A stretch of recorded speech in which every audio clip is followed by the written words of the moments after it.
pay the salaries of the top tier people itself. And there is a lot of thing, any number of people watching movies, even if they watch 12 movies a year, or maybe like something like in the South, people watch more. But still, it's lots of them. So there is something wrong in it.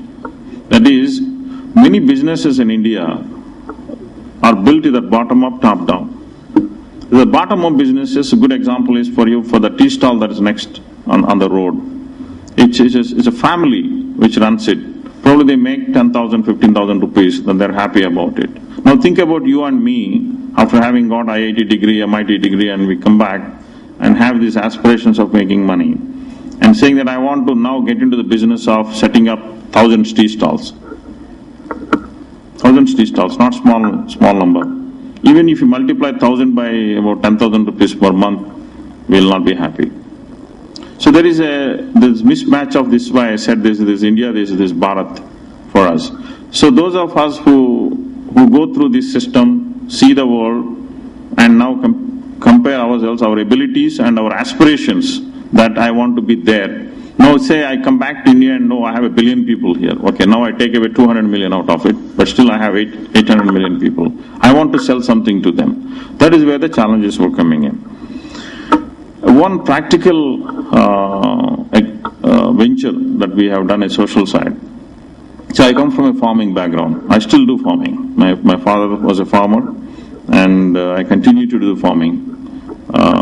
So we do shrimp farming, we do mangoes and all that. Last 10 years I have not made a single penny. And we don't do small size, it's about 150 acres all put together. And we go back to the same example, I'll tell you why this happened. So the second, because of that, we started something called an enterprise. We wanted to do it. Actually, I have personally funded 25 crore rupees to sell the inputs to the farmers. Because we keep hearing every time in the newspapers and all of saying that farmers are dying, they're committing suicide, or they get bad seeds, bad pesticides, so thus they spend money but they don't get anything back. So we said with one slogan saying that these guys will actually sell genuine seeds, genuine pesticides, genuine fertilizers. Ran it for about 3 years. Ultimately we had to call it off.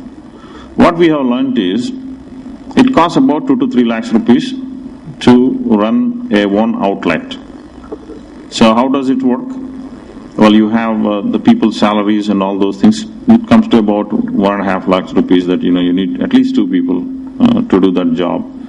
And those 2 people, we were not paying very high, by the way. We were only paying something like 5,000 to one guy, other guy gets about maybe 10,000. So an average of probably a lakh a year for each one of them, about 2 lakhs there. Rent, all these things put together, maybe 2.5, 3, not much.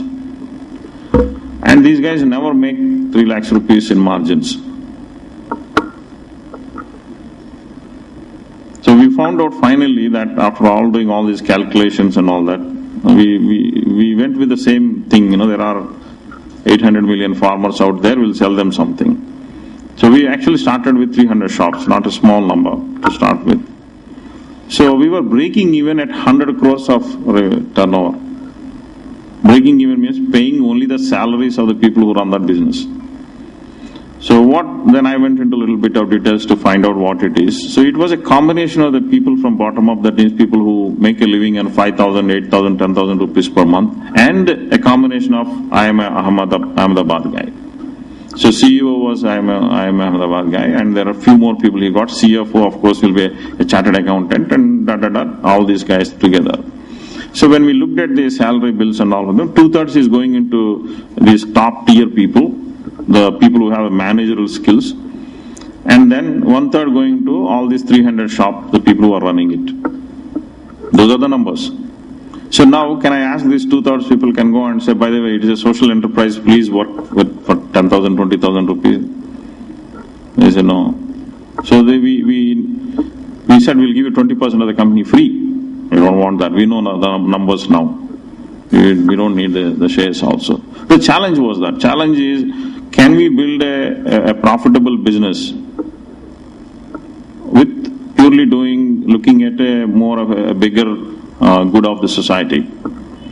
So, as long as the people who want to do it come from a different angle, it is doable. I'll come to that point. I'm not saying no for it. So I'm just first starting from a logic of the challenge that we faced. So these people, after we get all these guys, then we have all these numbers, like I said, this 2/3, 1/3 getting into it. Even then they're not very happy, by the way. Then they said, we want to go and do something else there. So the message there for all of us is two. One, the people whom we are trying to sell these products or services, whatever it is, they have very little purchasing power. The second thing is, they are very dispersed. They are there all, in villages, in towns and all that. So the cost of doing that, even if you do very honest business, I'm assuming everything we are doing, a honest business here, still very high. That's the crux of the issue. And when you especially have these things spread out across, and you need management talent. So my father could not have run that thing. The people who run successfully 2 pesticide shops in a particular town, they will not know how to do 300, 500 of them. Somebody who has the ability to do it 300, 500 shops, then you're talking about somebody who has a good education background, good experience, somebody who has been at least a vice president in Hindustan Liver or something, and you bring those people who have the ability to do it, but these things are not, the economics are not allowing that thing to make those things happen. So that was the crux of it. So now we look at a lot of these things there, see how do we make these things happen. This is still a challenge, believe me. This opportunity is there, but who is the person who cracks it? There are some people who have done it over a period of time. I already used one name, Hindustan Liver kind of guys, ITC kind of guys who sell these cigarettes and all that. So these people have the urban business, and also they have a rural business. So they have found